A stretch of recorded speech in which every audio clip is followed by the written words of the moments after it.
سلام و وقتتان بخیر. به یکی از گزارش های ما از تلویزیون آریانا خوش آمدید. دوستا، ما در ولسوالی چهار آسیاب هستم، جایی که زمین های زراعتی خیلی زیاد است. اما وقت از سرک میگذشتیم این گوسفندا توجه مرا به خود جلب کرد و چوپانا. زندگی چوپانی زندگی عاشقانه است. زندگی چوپانی یک زندگی است که در دنیای خود غرق هستی، در مسیر خود روان هستی. نان و اوتام امون نان او خیلی ها ابتدایی است، شاید که پس از انسانای اولیه استفاده میکردن. یعنی خوردنیا یا غذایی که چوپانا استفاده میکنن حتی به سطحی که ما شما استفاده میکنیم یا مردمانی که در شهر زندگی میکنن که از نگاه اقتصادی در سطح پایین قرار دارن به او اندازه هم شاید نباشه، اما از نگاه کیفیت غذایی از اینا مقوی تر از غذاهایی است که ما شما استفاده میکنیم. لبنیات که اینا استفاده میکنن مقوی تر از آن چیز که ما شما استفاده میکنیم. ما شما شهرنشینا کسانی هستیم که یا خانواده‌ای هستیم که بیشتر از غذاهای خود ساخته آماده میکنیم یا غذاهایی که زیاد طبیعی نیست استفاده میکنیم، مگر اینا از اصلی ترین غذاها و از طبیعی ترین غذاها استفاده میکنن. زندگی چوپانی آنقدر خوشایند است که از دیر زمان ما دوست داشتیم که زندگی روستایی داشته باشم، در قریه زندگی بکنم، در روستا زندگی بکنم و یک چوپان حتی باشم.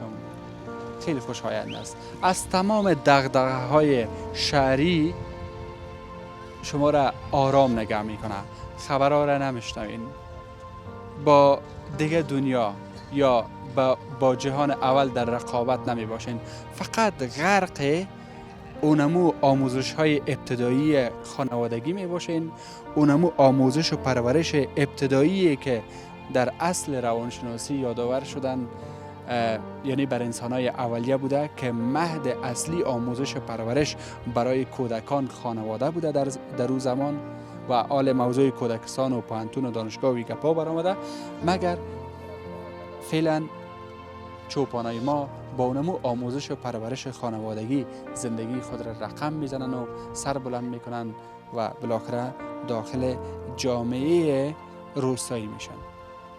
یا بسم الله. ها ده خاطر راست خبری وکړو. خبرې کوي چې زه ورته نږدې سم. سلام، څنګه یې؟ سلام علیکم. خیر جوړ په خیر قراری. اصلا ایتا څیره ده هغه ته ده. څه نومیږي؟ چوپان. پښتو کې څه ورته وایي؟ ما نه هېر سم. شپون. هر څوک چې شپون یو توله هم لري که نه؟ ته نه لرې نو. توله خو دلته هغه دی که نه د غر نه ده چې مونږ توله وو. راسته دې خوا ته ودرېږه څه لږ زره ښایسته راسو بېله و ایما څېره چندان څېره نه، ته خو نامخدا نوراني یې که نه، او ګیره نامخدا څومره ښایسته ده. همداسې هغه ده څه سره ده که څه ورته وایي خینه دی ویلی نکریزه دی ویلي داسې خدایي سره ده. خدایي سره ده. څو کلن یې؟ یو 28 کالو به یې شه. 28 واده دی خوستان. ما مخکې خلکو ته ورته ویلې مالې هغه شیان چې تاسو خورئ که نه موږ خوړی نیسو. و نه موږ خو ګرځو ډېر او ګشت کوو. مثلا سهار چای کې د چی خوړلي؟ سهار چای کې م د صاب غوړي خوړلي د میږو. د میږو خوړي؟ آفرین. ډوډۍ سره؟ ډوډۍ هغه هم د تناره ډوډۍ یا د تبخي؟ نه تناره ډوډۍ سره. او نور د چی نه دی خوړلی؟ نه. او لږ زرم چای؟ چای هم ورسره خوړلی. او کور د چیرته؟ کور هم سپینه کلا کې. سپینه کلا همدغه ځایو کې ده نو؟ هم دلته نږدې ده. غرمه کور ته رسوئ؟ راوړې م د ځان سره؟ نه غرمه نه ځو کور ته، مازدیګر ماښام ځو کور ته. سهار چای مو وچ که او غرمه ډوډۍ نه خورئ؟ جب کې ځان سره اچوي یا تینو څه جب کې د چای شته؟ ته لږ زره وباسه. ته وباسه نه، ته دا وباسه. این آن چاش است؟ دا غرمې ته خورو. دا وچه ډوډۍ ده؟ وچه ډوډۍ ده. او نور ورسره چی دی؟ نور کرت مرت مابین که اچوم هغه ورسره خورو. کرت ورسره خورو؟ چاش نان و قروت میخوری آدم. نان و چاش خودمونه در جیب خود آورده. ای عجب است. ته وباسه والله، ته وباسه. دا مې سختۍ په اچولو. خیر ده زه به درسره مرسته وکړم. او دا خلک یې وګوري چې اوس نن کرت نسته پکې خالي ډوډۍ ده همدا خالي ډوډۍ هم چې راته راوښیي دا به ډېر ښه خبرې. آفرین آفرین. یو لږ یو مړۍ خو به واخلم ترې. واخله. اینی نان چاشت زیادم است.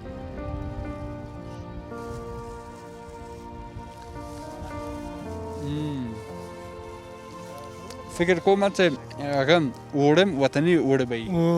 د قزاقي به نه وي ځکه هغه بیخي چسبېږي لکه ژاو. ښه تا ولې واده دی ستا؟ څو ماشومان دي دي؟ فضل د الله دی 4 ماشومان. 4 په څو کالو کې؟ خو یعنې څو کاله د واده دی کېږي؟ 2 کاله شاخوا وخت ورکوم. ښه ښه ښه وقفه ورکوي. آفرین آفرین بیا سمه ده نو سمه ده. هغسې نه چې سږ کال یې بل کال سږ کال یې بل کال. نه نه هغسې نه کوو ځکه چې موږ کوچیان بیا نسو هغه کوی. ښه نسو کوی. آفرین آفرین. مکتب خو یې تاسې څوک نه وایي؟ والا وایي چې زمینه مساعده سي. اوس خو څوک نسته یي تاسې له کورنۍ نه؟ نه اوس د شخصا نسته. سبق خو وایي مدرسه کې یا مسجد کې چیرې مشرانو سره خو داس به وایي؟ هغسې وایي. قرآن شریف وایي؟ تا تعلیم نه ده کړی؟ نه والا. څه ارمان لري ژوند کې؟ ارمان خو همدغه ده چې بس یو سمه زمینه مساعده سي او تعلیم وکړي والا درس وایي دیني درس وایي بس. په اصل کې همدغه ځینه یې؟ اصل کې خو موږ سروبي شمه سروبي ته ځو بیا وړه ځو پغمان خواته. پغمان کې بیا کوم ځای کې اوس؟ پغمان کې دی خو مرګیران ورته دی هغه ځای. مرګیران کې دی خو دا کاکړ خوا؟ کاکړ خوا. اوس ځکه هغه ځای سرسبزه نه ده چې نه لري چې مال پکې وڅری. د همدې له خاطره دی. اصل خوند تاسو اخیسته له ژوند نه؟ یاره یا ور هغې خوا یا ور دې خوا داسې ځایو کې ګرځئ چې بیا هلته امنیت هم سم امنیت وي که نه؟ خوشحاله یي فضل خدای د خپل مال هم د کښې کو. خیمو کې ژوند کوئ؟ خیمو کې ژوند. یا ژمي کې خیمو کې؟ ژمه کې کورونه هم دي سروبي کې. کورو ته ځئ؟ اوس کورو کې څوک دي؟ اوس هم تره زمون دي شاخوا ته هغو مکتبونه میلي دي. یعنې باسواد خلک یې تاسې کې سته؟ ستا دي ولې نسته دي. اکثریت د موږ باسواده دي خو دغه یو څو کوره موږ مال لرو همدغه خپله زندګي کوو. دا خرڅېدو دپاره برابروئ نو؟ نه دا ساتو چې بچي وکړي کال لپاره. بیا بل کال ته یې ساتئ؟ بل کال ته هم ساتو. څو کاله عمر لري دا هغه په څه؟ دا خو چې دغه میږه شی چې دا چې ډېره وساتي نو 6 کاله شاخوا ته وخت ورکوي چې هغسې بچي 7 کاله شاخوا. څونه عمر لري مکمل؟ عمر زیات ده. 10 کلونه هم ډېر؟ 10 کلونه اوړي. شیدې هم خو کوي؟ شیدې هم کوي. خیر شیدې دې خوړلې چې دا سټای دی.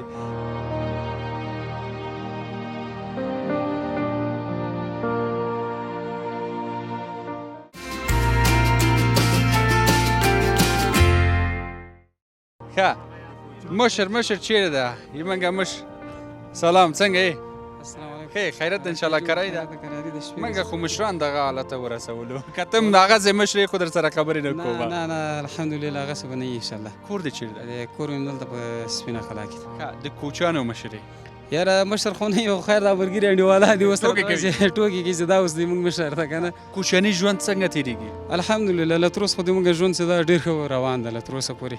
خو یو کار داسې دا وایي ما مالدار سړی دیندار لیدلی نه ده خو چې دیندار وي بیا مې خوار لیدلی نه. که دغه چا ویلي وو؟ دا یو متل دی موږ تاسې یو کس هم ویلي یو سندرغاړی. یاره سندرغاړي نوم خو نه راځي اوس معنی کې کته ده درځي خو بیا خیر. نه موږ د خیوې ولسوالۍ کې جلال آباد خیوې ولسوالۍ کې یو ماما سره برابر سو هغه ډېر ښه یو صوفي و هغه موږ ته زمزمه یې وکړه وایي زه صوفي یم که نه نعتونه او شیانې ویلې بیا دغه هغه یې میلې فکر کوم د رحمان بابا ده. ښه نو نه پوهېږم. خپل هم نعت خان یې؟ واه وروره خو له خبر نه پرېږده ورکه دا 40 کاله موږ خبرې کوو هېڅ ګټه نه کوي.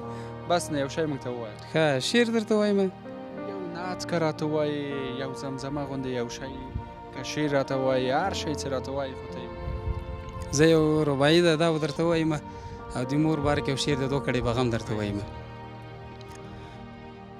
ډېر دې کړی انتظار بلا دې واخلم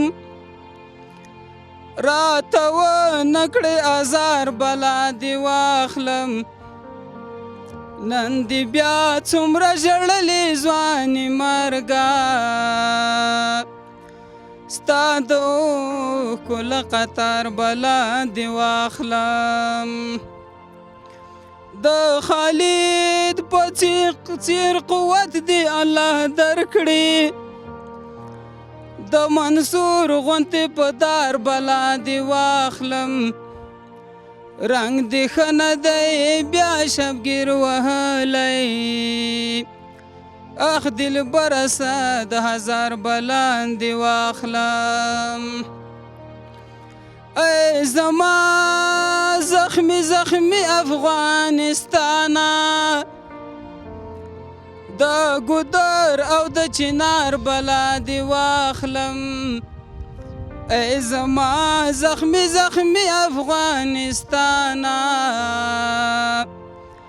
د ګودر او د چنار به لاندې واخلم چې تللی نه شولې زما بهر اندړه د بیلتون په ستړې لار به لاندې واخلم چې تللی نه شولې زما بهر اندړه د بیلتون په ستړې لار به لاندې واخلم هر ځای کې چې کامیاب یم مسکا ده راپسې د مور د مبارکې خولې دعا ده راپسې د مور د مبارکې خولې دعا ده راپسې هر ځای کې چې کامیاب یم مسکا ده راپسې د مور د مبارکې خولې دعا ده راپسې د مور د مبارکې خولې دعا ده راپسې له کوره چې بهر شمه د ډزو چې غږ واوري له کوره چې بهر شمه د ډزو چې غږ واوري سلګیو کې مې نوم اخلي په ژړا ده راپسې د مور د مبارکې خولې دعا ده راپسې د مور د مبارکې خولې دعا ده راپسې هر ځای کې چې کامیاب یم مسکا ده راپسې د مور د مبارکې خولې دعا ده راپسې د مور د مبارکې خولې دعا ده راپسې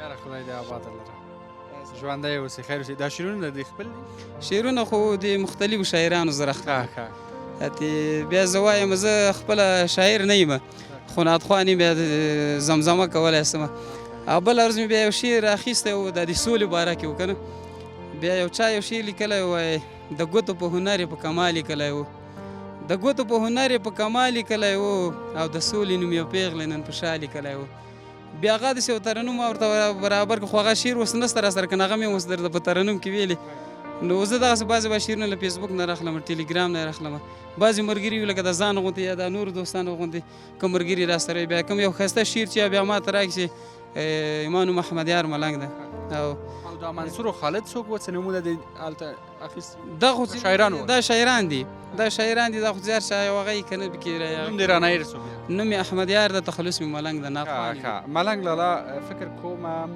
یو ورځ بیا به موږ او تاسو کینو بنډار به کوو سم به راته نعتونه وایي سم ډېر شعرونه به راته وایي او د وطن په هکله د مور په هکله نو دا شیانو په هکله بیا به په دواړو سترګو اوس موږ ته تاسې څه خدمت موږ درته وکړلی شو تاسو اوس میلمانه راغلي یاستئ موږ اوس تاسو ته څه خدمت وکولی شو موږ فقط داسې نو په ګرځېدو یو په ګرځېدو یعنې سیار خلک یاستئ دلته او که هلته لکه دغه شپون او لکه دغه خلک نو همداسې په ګرځېدو یو لاړ شو چې یو دوه درې نور ریپورټونه هم جوړ کړو بیا به لاړ شو کور ته له خیره بله ورځ حتما درځم دغه ځای مې اوس نښه کړه بس دلته سیار وخت راغلی تا مبارک نوم همایون افغان همایون افغان لالا چار وخت کې راغلی دلته د احمد یار ملنګ پوښتنه وکړې ورته یې کوچی نعتخوان بس انشاءالله هر سړی درته وایي چې دغه یې کور ده او دغلته اوسېږي او دغه ځای کې اوسېږي حتما ډېره مننه خیر اوسئ سپاس از شما که تا این لحظه بیننده گزارش ویژه ما از تلویزیون آریانا هستین ما به ولسوالی چهار آسیاب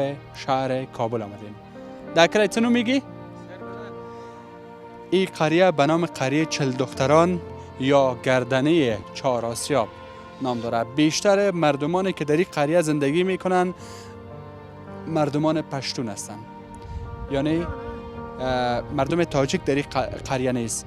و در کل این مردم از سمت، اگر اشتباه نکنم، از سمت پکتیا و گردیز آمده بودن در گذشته ها، یعنی شاید حدود 80 سال یا 70 سال شوه که اینا آمدن به این منطقه. او زمان اینجا دشت بود، حتی تا جایی که من یک دفعه دیگه گزارش اینجا تهیه کرده بودم، گفتن که در زمان اعلی حضرت محمد ظاهر شاه از اینا دعوت شده بود، از پدرای از اینا، که شما بیاین به کابل، ما در این قسمت بر شما زمین میتیم، کشت بکنین، زراعت بکنین، خانه جور کنین، مالداری بکنین و زندگی بکنین.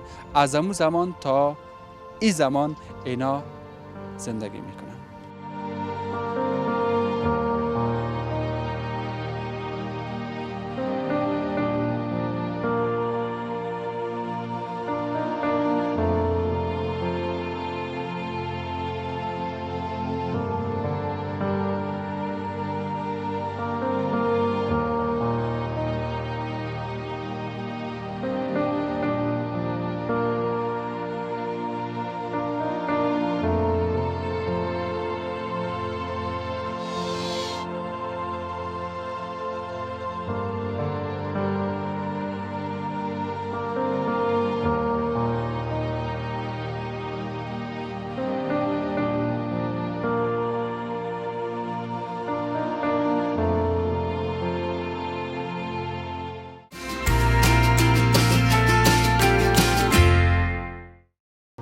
خسته نباشید.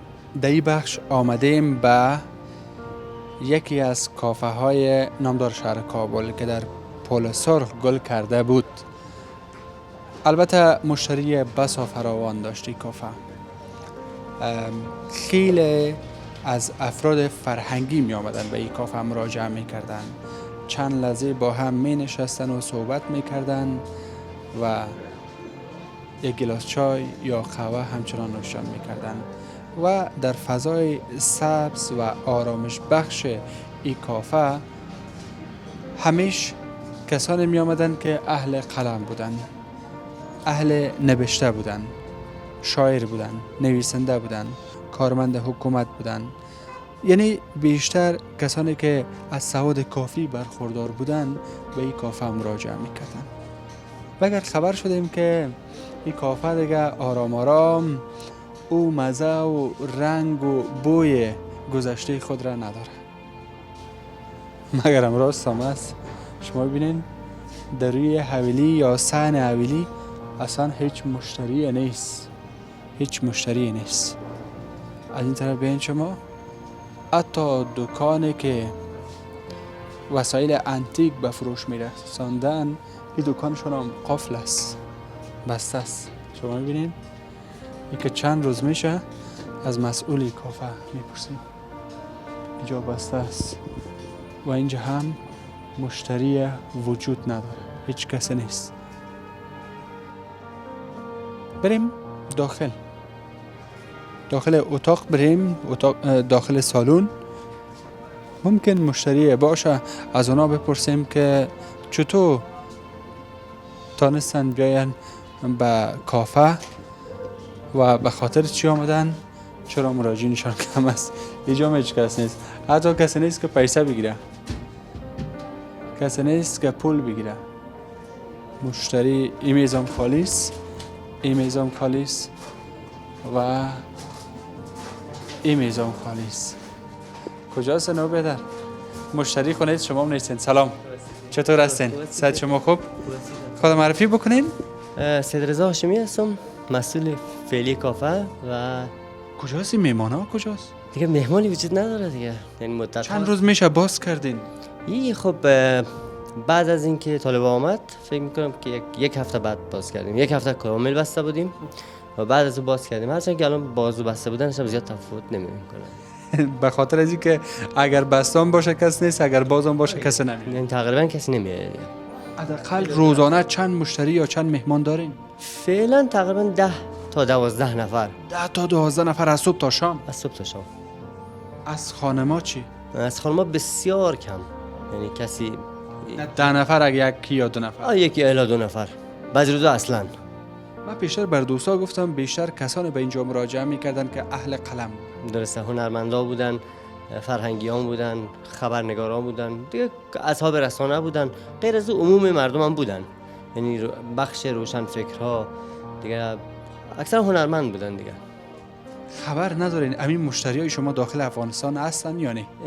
تعداد تقریبا کمترش هستن ولی نمیآین.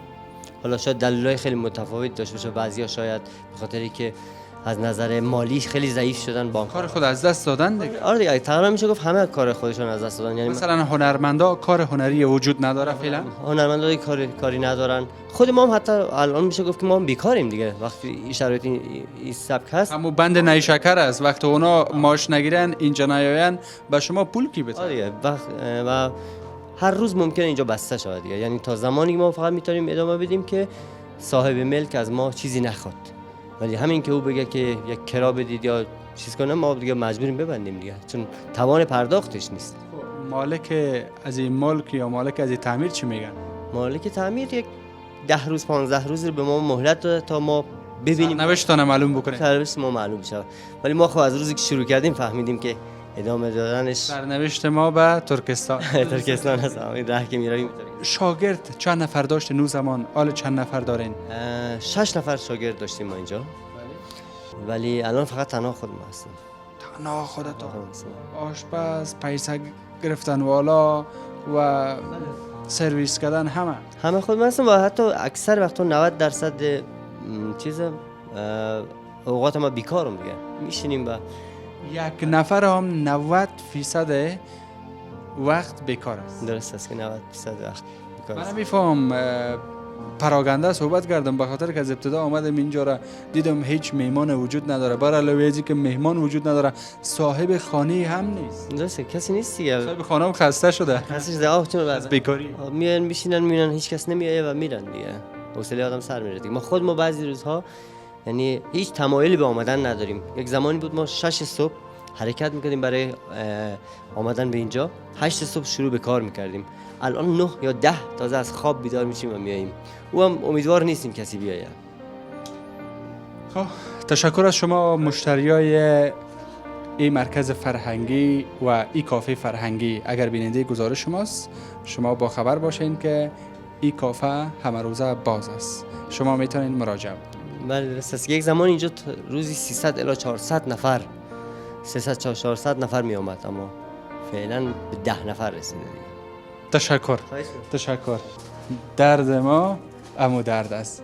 سپاس از شما کسانی که تا این لحظه بیننده گزارش ما بودین. فراموش نکنین که ما روزهای بعد گزارش های خوبتر دیگه همچنان داریم.